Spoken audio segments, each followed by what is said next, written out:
A scientific law is a statement based on repeated experimental observations that describe some aspects of the universe. A scientific law always applies under the same conditions, and implies that there is a causal relationship involving its elements. Factual and well-confirmed statements like Mercury is liquid at standard temperature and pressure are considered too specific to qualify as scientific laws.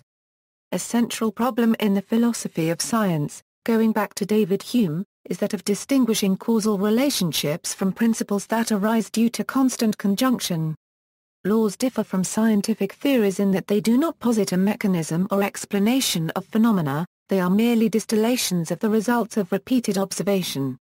As such, a law is limited in applicability to circumstances resembling those already observed, and may be found false when extrapolated.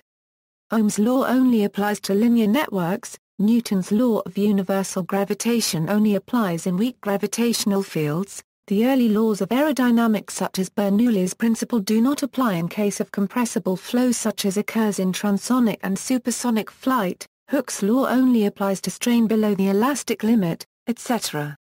These laws remain useful, but only under the conditions where they apply. Many laws take mathematical forms, and thus can be stated as an equation. For example, the law of conservation of energy can be written as, where E is the total amount of energy in the universe. Similarly, the first law of thermodynamics can be written as. The term scientific law is traditionally associated with the natural sciences, though the social sciences also contain laws. An example of a scientific law in social sciences is Zipf's law. Like theories and hypotheses, laws make predictions, and can be falsified if they are found in contradiction with new data. See also.